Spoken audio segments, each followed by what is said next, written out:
Hey guys, अब मैं react करने वाली हूँ on India Pakistan ceasefire explained.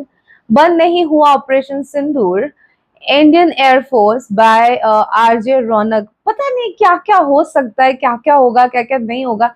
जैसे ही हम लोगों को भी लगता है अच्छा चलो अब शांति हो गई क्या, तब तो कुछ और धमाके हो जाते हैं लिटरली। तो पहले रिएक्ट करेंगे और फिर बात करेंगे इसके ऊपर। So before I start, hello I am Monali Nayak, welcome to my channel नखरे वाली मोना। और अगर आपने मुझे अभी तक सब्सक्राइब नहीं किया होगा तो please to subscribe my channel. So let's go. जय हिंद दोस्तों। इस वक्त देश में काफी मायूसी है। पाकिस्तान के साथ अचानक से जो सीज फायर हुआ है, बहुत सारे लोग इससे परेशान हैं, क्योंकि लोगों को उम्मीद थी कि इस बार पाकिस्तान को ऐसा सबक सिखाएंगे कि उसकी 70 पुश्तें याद रखेंगी। हमने उन्हें सबक सिखाया भी, लेकिन लोगों को लग रहा है कि पाकिस्तान को आखिर में जो 2-3 थप्पड़ और लगने चाहिए थे वो लग नहीं पाए। बट देखिए पर्दे के पीछे क्या हुआ है, वो मान भी नहीं रहे क्यों किया, किस वजह से किया, क्या किसी के प्रेशर में किया, ये पता लगने में थोड़ा टाइम लगेगा। लेकिन इतना तो पक्का है कि पाकिस्तान किसी भी तरह का सीज फायर मानने वाली नस्ल तो नहीं है। जो कंट्री भारत से 4-4 वॉर हारने के बाद बाज नहीं आई, जो कंट्री 71 में अपने 2 टुकड़े करवाने के बाद बाज नहीं आ रही है, जो कंट्री अमेरिका से पैसे लेने के बावजूद ओसामा बिन लादेन जैसों को अपने देश में छिपा लेता है, उस देश की बात पर भरोसा करना गधे की लात पर भरोसा करने जैसा ही है।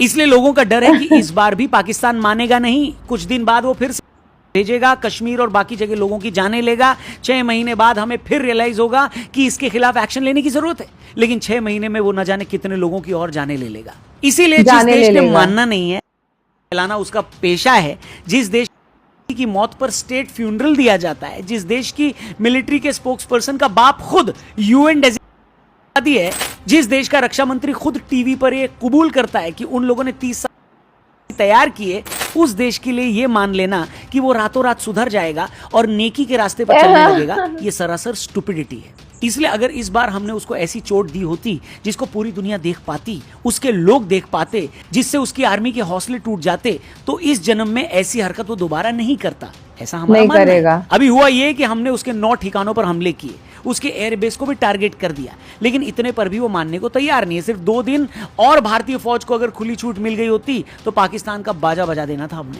तब उसे ऐसा नुकसान होता जिससे वहां की आर्मी भी डिनाई नहीं कर पाती। इससे पूरे पाकिस्तान में आर्मी की जो पॉपुलैरिटी है वो भी गिरती, लोग उनके खिलाफ होते और दोबारा वो ऐसी हिमाकत यानी गलती करने की कोशिश नहीं करता। अब हुआ ये कि हम उसे पूरी तरह बर्बाद करने के इतने नजदीक पहुंच गए थे और फिर ये सीज फायर हो गया। पाकिस्तान इस सीज फायर को अपनी जीत बता रहा है। वहां का भिखारी प्रधानमंत्री लोगों को जश्न मनाने को बोल रहा है। हमने उनकी एयरफोर्स के और आर्मी के दर्जन भर ठिकाने बर्बाद कर दिए, बावजूद इसके शहबाज शरीफ अपने जिहादी आर्मी चीफ को कंग्रेचुलेट कर रहा है। और ये सब बातें जब आम आदमी टीवी पर देख रहा होता है, सुन रहा होता है, तो उसका खून खोल रहा होता है। इसलिए लोगों को लग रहा है कि इनका ऐसा पक्का इलाज किया जाता कि इन्हें ऐसा झूठ बोलने में शर्म आती, और तब अगर ये लोग कहते कि हम जीत गए हैं तो इन्हीं की जनता इनको जूते मारती। दूसरा गुस्सा लोगों को ट्रंप को लेकर भी है। एक तो लोगों को इस बात का गुस्सा है कि भाई अगर इंडिया पाकिस्तान में कोई सीज फायर हुआ भी था तो इसकी अनाउंसमेंट ट्रंप क्यों कर रहा है, वो हमें करनी चाहिए थी। फिर लोगों को गुस्सा इस बात पर भी आया कि आज ये ट्वीट करके बोल रहा है कि कश्मीर की प्रॉब्लम सुलझाने के लिए ये तैयार है। इस सफेद अंडे को पहले कोई ये समझाओ कि चचा कश्मीर की कोई समस्या है ही नहीं। कश्मीर के साथ पाकिस्तान की वही प्रॉब्लम है जो इस वक्त पूरी दुनिया की प्रॉब्लम है, और वो प्रॉब्लम है इस्लामाबाद की। अलकायदा के जिन लोगों ने 9/11 हमला करवाया था वो कोई न्यूयॉर्क पर अपना दावा थोड़ी ना ठोक रहे थे। उन्होंने अमेरिका को उसकी आइडियोलॉजी की वजह से अटैक किया था। जिस यूरोप ने आज सीरिया से लेकर बाकी मुस्लिम देशों के लोगों को शरण दी है, आज उसी यूरोप में इतने धमाके कौन कर रहा है? इस्लामिस्ट टेररिस्ट तो कर रहे हैं। वहां क्या कश्मीर की प्रॉब्लम है बताओ? जिस चार्ली हेब्दो मैगजीन पर हमला करके उसके पूरे स्टाफ को खत्म कर दिया गया, वो क्या कश्मीर पर भारत का समर्थन कर रहे थे? नहीं ना। आधे अफ्रीकी देशों में जो इस्लामिक आतंकवादी आपस में लड़ रहे हैं वो भी क्या कश्मीर के लिए लड़ रहे हैं? बिल्कुल नहीं। तो फिर क्यों ऐसे टॉपिक पर बकलोली कर रहे हो चचा, जिसका आपको कोई ना अता ना पता? हेलो, पाकिस्तान का दावा है कि कश्मीर में ज्यादातर मुस्लिम रहते हैं, इस लिहाज से कश्मीर पाकिस्तान का होना चाहिए। वो बोलता है कि वहां जनमत संग्रह करवा लो, वहां के लोगों को पूछ लो।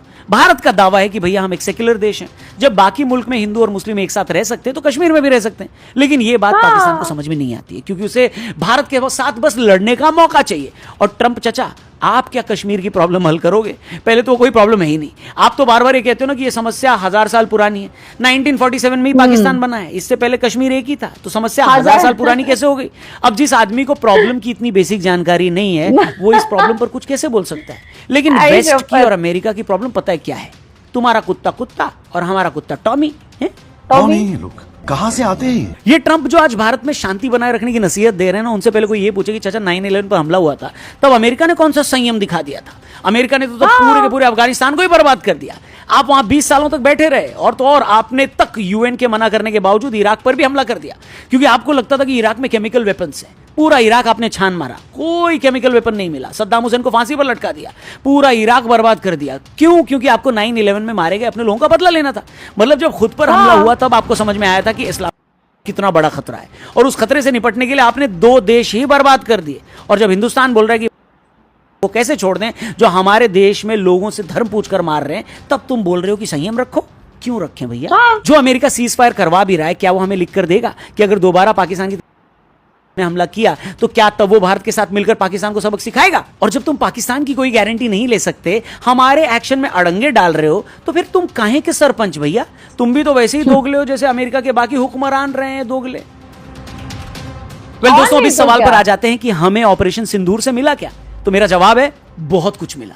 देखो, मैं समझता हूं कि इस वक्त काफी लोग सीज फायर से दुखी हैं, लेकिन अगर हम ठंडे दिमाग से सोचें तो इस बार हमने पाकिस्तान को ऐसा सबक सिखाया है जैसा 78 साल में सबक सिखाया। 71 की जंग में हमने उनसे सरेंडर जरूर करवाया था, लेकिन तब भी ऐसा नहीं हुआ था कि हमने उनके एयरबेस और मिलिट्री बेस तबाह कर दियो, पाकिस्तान में इतने अंदर जाकर स्ट्राइक की हो, नहीं की थी। आप सोच कर देखिए, भारत ने पीओके ही नहीं, पाकिस्तान के पंजाब के अंदर तक जाकर सर्जिकल स्ट्राइक किए, 9 हमले दिए, पाकिस्तान के 7 एयरबेस तबाह कर दिए। एयरबेस पर हुई स्ट्राइक में वहां की 100 से ज्यादा फौजी मार दिए। मसूद अजहर का पूरा खानदान खत्म हो गया। हमारे ड्रोन ने लाहौर से लेकर सियालकोट, रावलपिंडी से लेकर भावलपुर तक सारे शहरों को हिलाकर रख डाला। मतलब उनके एक के बदले हमने उन्हें ऐसा सबक सिखाया है जो उन्हें हमने आज तक नहीं सिखाया था। इसके अलावा उनके 5 से 6 जेट्स स्ट्राइक में मार दिए। पाकिस्तान को हमने 2 ही दिन में बता दिया कि तुम हम पर एक भी मिसाइल नहीं दाग पाओगे और हम जब चाहें जहां चाहें तुम्हें पेल सकते हैं। अब सच ये है कि हर भारतवासी चाहता है कि ये पिलाई अभी भी जारी रहती, लेकिन अगर सीज फायर जैसी बात हुई है तो इसका मतलब ये नहीं कि ये पिलाई रुक जाएगी, क्योंकि भारत ने क्लियरली बोला है कि आज के बाद पाकिस्तान की तरफ से किया गया एक एक्ट ऑफ वॉर माना जाएगा। इसके अलावा जब मैं ये वीडियो रिकॉर्ड कर रहा हूं तब तक भारत की एयरफोर्स ने भी साफ कर दिया है कि उसने ऑपरेशन सिंदूर में कई सारे ठिकाने खत्म कर दिए हैं। और बड़ी बात यह है कि उन्होंने कहा है कि ये ऑपरेशन अभी भी चल रहे हैं, मतलब पाकिस्तान की ठुकाई खत्म नहीं हुई है। दूसरी बात यह है कि सीज फायर की बात ट्रंप बोल रहा है, हमने ये सीज फायर वर्ड अभी तक यूज ही नहीं किया। जी हां, कल हमारे विदेश मंत्रालय के प्रवक्ता ने भी ये वर्ड यूज नहीं किया, मोदी जी ने भी अभी तक इस पर ट्वीट नहीं किया है। मतलब भारत ने सीज फायर वर्ड यूज ही नहीं किया है। इसका मतलब यह है कि अगर पाकिस्तान सीज फायर तोड़ने की हिम्मत करता है, जो कि उसने कोशिश करी भी है, तो उसे दोबारा ऐसे ही ठोका जा सकता है और शायद ठोका जा भी रहा है। वैसे भी जो वॉर होती है ना, वो कोई T20 मैच नहीं होता है, टेस्ट मैच के जैसे होती है, कई दिनों तक चलती है, कई ब्रेक्स आते हैं। लेकिन ब्रेक का मतलब या स्टंप्स का मतलब ये नहीं होता कि मैच खत्म हो गया है। आप मानकर चलिए भारत पाकिस्तान की लड़ाई में एक ब्रेक आया है, उसमें भी पाकिस्तान की तरफ से टाइम आउट लिया गया है। अमेरिका के पैर पकड़कर उन्होंने माफी मांगी कि चाचा हमें बचा लो। लेकिन दोस्तों, इसमें एक इंटरेस्टिंग स्टोरी और है। ये तो मैंने आपको बताया कि पाकिस्तान ने अमेरिका को बोलकर ये सीज फायर करवा लिया था और उसके बाद पाकिस्तान के विदेश मंत्री ने इसे लेकर ट्वीट भी कर दिया था। फिर क्या हुआ ना कि जब पाकिस्तान के फॉरेन मिनिस्टर ने इस सीज फायर के लिए अमेरिका को क्रेडिट दिया तो चीन चिढ़ गया। चाइना को लगा कि पाकिस्तान तो मेरा पालतू है, अमेरिका के गुण क्यों गा रहा है। आपने तभी नोट किया होगा कि पहले शहबाज शरीफ 8 बजे प्रेस कॉन्फ्रेंस करने वाले थे, फिर उनकी ये भाषण प्रेस कॉन्फ्रेंस टल गई। इसके बाद खबर है कि चीन के विदेश मंत्री ने पाकिस्तान के विदेश मंत्री को फोन किया, जिसके बाद पाकिस्तान के विदेश मंत्री ने कहा कि चीन ने बोला है कि वो हमारे साथ हैं और हमारी इंटीग्रिटी की रक्षा करेंगे। फिर कुछ देर बाद पता चलता है कि पाकिस्तान ने सीज फायर तोड़ दिया। मतलब ये साफ था कि चीन को यह पसंद नहीं आया कि उसका पालतू पाकिस्तान अमेरिका के बोलने पर सीज फायर क्यों कर दिया। इसलिए चीन ने वहां की सरकार को भड़काया कि आर्मी को बदमाशी करने दो। तभी आपने नोट किया होगा कि देर रात तक पाकिस्तान की तरफ से ड्रोन आते रहे। इसलिए मैंने शुरू में बोला ना भाई, ये सीज फायर की कहानी उतनी सिंपल नहीं है जितनी बाहर से लग रही है। बहुत सारे स्टेक होल्डर्स हैं इसमें। चाइना तो ये चाहता ही है कि पाकिस्तान भारत के साथ उलझा रहे, क्योंकि इस टाइम चाइना की इकोनॉमी की हालत खराब है। भारत जितनी लंबी वॉर लड़ेगा उतना ही नुकसान उसे होगा। लेकिन दिक्कत यह हो गई कि पाकिस्तान 2 दिन में ही टैं बोल गया। फिर बिना चीन को बताए उस फट्टू ने यानी पाकिस्तान ने सीज फायर कर लिया। चीन और भड़क गया। अब पाकिस्तान अपने जिगरी यार को नाराज नहीं करना चाहता था, और जिस अमेरिका के पैरों में गिरकर उसने सीज फायर करवाया था, पाकिस्तान उसके भी अगेंस्ट नहीं जा सकता था। और जैसा कि मैंने कहा, अभी भी पिक्चर क्लियर नहीं हुई है। भारत ने तो साफ सिग्नल दे दिया है कि न तो पाकिस्तान से कश्मीर पर कोई बात होगी, न सिंधु समझौते में उसे पानी मिलेगा। ऊपर से अगर उसने कोई बदमाशी की तो इसे युद्ध की घोषणा माना जाएगा और उसे जम के पेला जाएगा। इसलिए भाइयों, जिस किसी का भी ये सोचकर दिल टूट रहा है कि हमने पाकिस्तान को क्यों छोड़ दिया, वो निराश मत हो, डिसअपॉइंट मत हो, क्योंकि पिक्चर अभी बाकी है। बाकी है, अभी पाकिस्तान का भरता बनना बाकी है। हमने उसे चूल्हे पर चढ़ाकर धीमी आंच पर सेकना शुरू कर दिया है। मसाला तैयार हो रहा है, बस हमें यह देखना है कि उस पर खौलता हुआ गर्म तेल कब डालना है। इसलिए दिल छोटा मत करो, अभी और सुताई होगी पाकिस्तान की। बाकी आपकी इस मुद्दे पर क्या राय है कमेंट करके बताना। वीडियो पसंद आई हो तो इसे जरूर शेयर करना। क्या लगता है आपको, अभी पाकिस्तान की फाइनल पिटाई होगी या सीज फायर ही फाइनल है? जो भी आपकी रीडिंग हो, आपका एक्सपीरियंस हो, आपका ऑब्जर्वेशन हो, बिंदास कमेंट करना। थैंक यू फॉर वॉचिंग, जल्दी मिलते हैं। जय हिंद, जय भारत। जय हिंद जय भारत। ओके, मैंने ना बहुत से पेजेस फेसबुक पे हो या फिर इंस्टा पे हो जहाँ पे कमेंट्स देखे हैं, जहाँ पे सबसे ज्यादा एक्टिव पाकिस्तानी लोग हैं। वो इंडियन पेजेस है जहाँ पे न्यूज अपडेट्स या कुछ ऐसे आते हैं, बट एक्टिव सबसे ज्यादा पाकिस्तानी है। और फिर वो आके कमेंट करते हैं बॉलीवुड मूवीज में होता है ये सारी चीजें, ये वो। तो उनके लिए एक चीज मैं कहना चाहती हूँ, हमारे मूवीज में भी वो वीर गाथा इसलिए क्योंकि आप सारे जंग हारे हुए हो, और इसलिए बॉलीवुड में हम हमेशा जीतते हुआ है क्योंकि आप इन रियलिटी हार चुके हो। इसलिए हमारे पास है कंटेंट मूवी बनाने के लिए। आपके पास है, आपके पास है। आप हार हार पे मूवी बनाओगे तो बना लो। आप नहीं बना पाते मूवी, बॉलीवुड पे क्यों हंस रहे हो? आपको जीतने का मौका ही नहीं दिया हमने, आप कहाँ से मूवी बनाओगे? तो थोड़ा सा सेंस वाली चीजें करो, एक फ्लो में जा रहे हो। हंसने के लिए एक चीज मिल गई आपको, बॉलीवुड है बॉलीवुड है।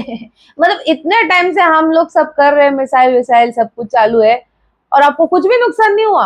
आप कमेंट में बोल रहे नहीं ये कुछ भी नहीं हुआ, सब सही है, कुछ भी नहीं हुआ, सब सही है, कुछ भी नहीं। एटलीस्ट हम लोग मानते हैं कि हाँ जम्मू में ये चीजें हुई, यहाँ पे ये चीजें हुई, वहां पे इतने लोग मर गए ना। ठीक है, हम लोगों ने माना है कि 15 लोग 17 लोग जो भी है वो जम्मू में चले गए करके। आपने फिर भी सिविलियंस पे अटैक किया, और आपके एक्टर्स कॉवर्ड इंडिया को बोल रहे हैं। कॉवर्डली एक्ट आपके तरफ से हमेशा से आया हुआ है। और इन फ्यूचर अगर इंडियंस जो देख रहे हैं, इन फ्यूचर इन एक्टर्स को गलती से सपोर्ट मत करना। जिंदगी में चाहे कितना टैलेंट हो, चाहे जो भी हो, टैलेंट की कमी इंडिया में भी नहीं है। ये वक्त आते ही ऐसे पलट जाते हैं, ये अपने हो ही नहीं सकते, ये किसी के नहीं हो सकते हैं। समझ जाओ, ये सिर्फ एक पर्टिकुलर आइडियोलॉजी की है, दैट्स इट। तो इसलिए पाकिस्तान का और अपना कभी मिलन मत। पहले मुझे भी लगता था यार, वी ऑल वर ऐसे, हम सभी लोग, मुझे लग रहा है जो मुझे सुन रहे हैं इस तरीके के लोग थे कि नहीं यार एकता, नहीं यार ऐसे, नहीं यार वैसे। फिर हम लोगों के दिमाग खुलने लगे जब इन लोगों की बातें हम सुनने लगे। इनके बच्चों का सपना है कि हम इंडिया को खत्म कर देंगे। इनके स्कूलों में ये सिखाया जाता है, इनको इतनी गलत नॉलेज दी जाती है अबाउट हिंदूज एंड ऑल। इनको पता नहीं हिंदूज इतने टॉलरेंट है, इसलिए तो सब लोग यहाँ पे फूल फल रहे हैं। सारी रिलीजन्स यहाँ पे फूल फल रहे हैं, इकट्ठा रहते हैं। सो इतना जहर उनके मन में है, ये देख के मैं हमेशा ही शॉक्ड होते हुए आई हूँ। आपको क्या कहना है इसके बारे में, आप मुझे कमेंट में बताना जरूरी है। था मेरा रिएक्शन। जितना हो सके लाइक कमेंट शेयर से भर दो गाइस। हो सके तो सुपर थैंक्स भी देना, मेरे चैनल की ग्रोथ के लिए हेल्प हो जाती है। बाकी परत मियालेचा बाय।